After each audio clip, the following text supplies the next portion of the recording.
दोस्तों, हमारे इस ब्रह्मांड को समझने के लिए फिजिक्स को हमने 3 भागों में बांटा। पहले है क्लासिकल फिजिक्स तथा मॉडर्न फिजिक्स तथा क्वांटम फिजिक्स। अगर हम बात करें क्लासिकल फिजिक्स की, तो इसके अंदर ये दुनिया हमें काफ़ी साधारण दिखाई देती है, क्योंकि क्लासिकल फिजिक्स के अंदर हम किसी भी वस्तु के भूतकाल में किए गए बर्ताव को देखकर हम ये पता कर सकते हैं कि भविष्य में उस वस्तु के साथ क्या होगा, या फिर वर्तमान स्थिति को देखकर हम ये बता सकते हैं कि भूतकाल में उसके साथ क्या हुआ होगा। उदाहरण के लिए, हम समय से पहले ही ये बता सकते हैं कि कब सूर्य ग्रहण होगा तथा कब चंद्र ग्रहण होगा, क्योंकि ये सब हम ग्रहों की वर्तमान पोजीशन को देखकर इस बात का पता लगा लेते हैं, तथा हम ये भी पता लगा सकते हैं कि भूतकाल में वो कहाँ पर स्थित थी या उसके साथ भूतकाल में क्या हुआ होगा। लेकिन अगर हम बात करें क्वांटम फिजिक्स की, तो क्वांटम फिजिक्स इस दुनिया को देखने का नजरिया ही बदल देती है। क्वांटम फिजिक्स के अंदर हम सब एटॉमिक पार्टिकल के व्यवहार तथा छोटे कणों के व्यवहार तथा उनके बर्ताव को समझने की कोशिश करते हैं। उदाहरण के लिए, इलेक्ट्रॉन, प्रोटॉन तथा फोटोन जैसे कणों के व्यवहार तथा बर्ताव को समझने का प्रयास करते हैं। यहाँ हम किसी भी एक्सपेरिमेंट का रिजल्ट पहले से नहीं बता सकते, चाहे हम वो एक्सपेरिमेंट बार बार ही क्यों ना करें। कई एक्सपेरिमेंट ने यह साबित किया है कि क्वांटम लेवल पर पार्टिकल एक ही समय में एक से अधिक जगहों पर मौजूद हो सकते हैं तथा एक ही समय में एक से ज्यादा काम भी कर सकते हैं, जो कि हमारे नॉर्मल जीवन में बिल्कुल भी पॉसिबल नहीं होता। यानी कि हम एक समय में एक से अधिक जगहों पर मौजूद हो सकते हैं, लेकिन यह केवल क्वांटम फिजिक्स पर ही लागू होता है। यानी कि क्लासिकल फिजिक्स के नियम क्वांटम फिजिक्स पर लागू नहीं होते। भले ही आप और हमें क्वांटम लेवल पर किए गए ये व्यवहार बड़े ही विचित्र लगते हो, लेकिन अगर वैज्ञानिकों की माने तो हम हमारी दुनिया को क्वांटम फिजिक्स के आधार पर ही समझ सकते हैं। तो दोस्तों, आज के इस वीडियो में हम एक ऐसे एक्सपेरिमेंट की बात करेंगे जो ये बताता है कि बड़ी वस्तुओं के संदर्भ में क्वांटम फिजिक्स के सिद्धांत कितने अजीब और बेतुके होते हैं, तथा इस एक्सपेरिमेंट को श्रोडिंगर कैट एक्सपेरिमेंट के नाम से जाना जाता है।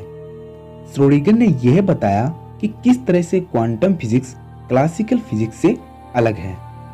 क्वांटम फिजिक्स के कई एक्सपेरिमेंट ने यह साबित किया कि जब तक क्वांटम पार्टिकल को ऑब्जर्व नहीं किया जाता, तब तक वो पार्टिकल एक ही समय में अपनी सभी पॉसिबल स्टेट में रह सकते हैं, और इसको सुपरपोजिशन स्टेट कहा जाता है।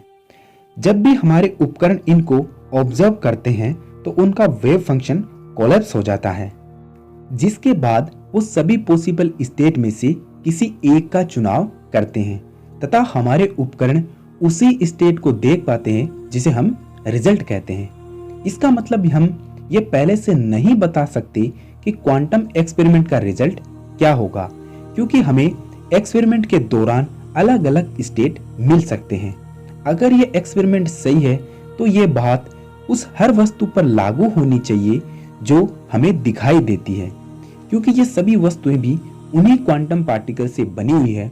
परंतु हम जानते हैं कि ऐसा नहीं होता, और हमें दिखाई देने वाली सभी वस्तुएं किसी एक स्टेट में दिखाई देती है, ना कि कई स्टेट में। जैसे कि एक गाड़ी या कोई बस या तो रुकी हुई हो सकती है या फिर चलती हुई। परंतु क्या आपने कभी ऐसी गाड़ी या बस या कोई और वस्तु देखी है जो एक ही समय में रुकी हुई भी हो सकती है तथा चलती हुई भी? तो आप कहेंगे जी नहीं, ऐसा पॉसिबल नहीं है। इसीलिए श्रोडिंगर को यह थ्योरी हजम नहीं हुई।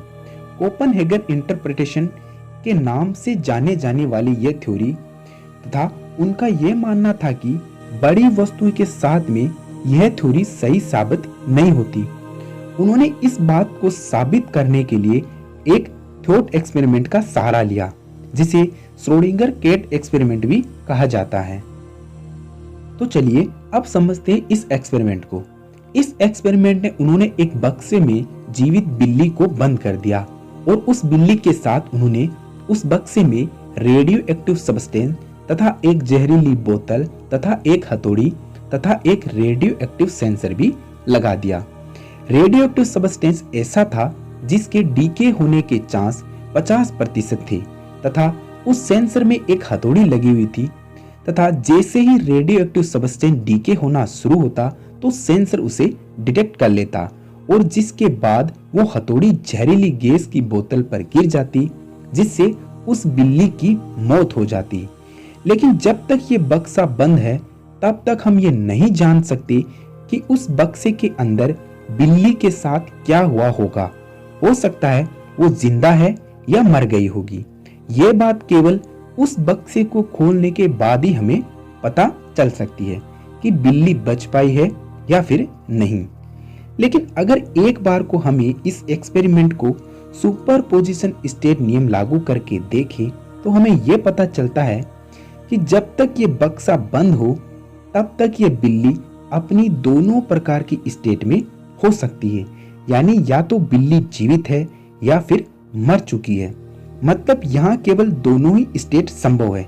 इसका मतलब दो स्टेट के अलावा तीसरी स्टेट संभव नहीं है, यानी एक ही समय में उस बक्से में जीवित भी हो सकती है तथा मृत भी। लेकिन जैसे ही उस बक्से को खोला जाता है तो उसका वेव फंक्शन कोलैप्स हो जाता है, यानी वो अपनी किसी एक स्टेट को चुनती है, या तो जीवित या फिर मृत। अगर हम इस एक्सपेरिमेंट को बार बार दोहराएं तो हमें बार बार अलग अलग रिजल्ट मिलेंगे, यानी कभी बिल्ली मृत तो कभी जीवित। लेकिन अगर हम बात करें हमारे नजरिए की तो हमें यह लगता है कि या तो बिल्ली मर चुकी होगी या फिर जीवित होगी। लेकिन अगर बिल्ली पहले से ही मर चुकी होगी तो उस बक्से को खोलने पर हमें बिल्ली मरी हुई मिलेगी, लेकिन अगर वो बच गई तो वो जीवित मिलेगी।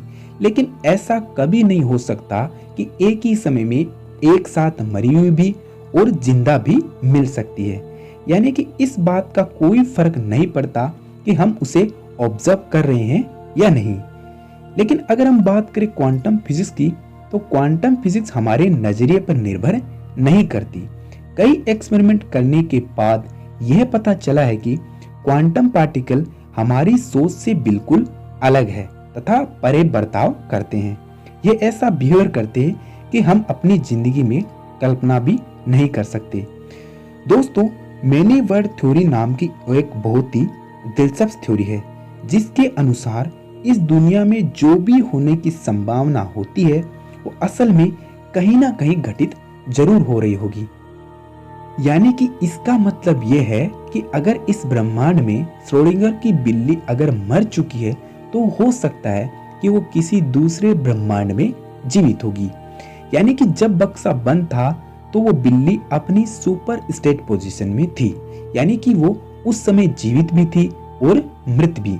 यानी कि जब हम उस बक्से को खोलते हैं तो ये ब्रह्मांड दो भागों में स्प्लिट होता है, यानी इसके दो कॉपी बन जाते हैं।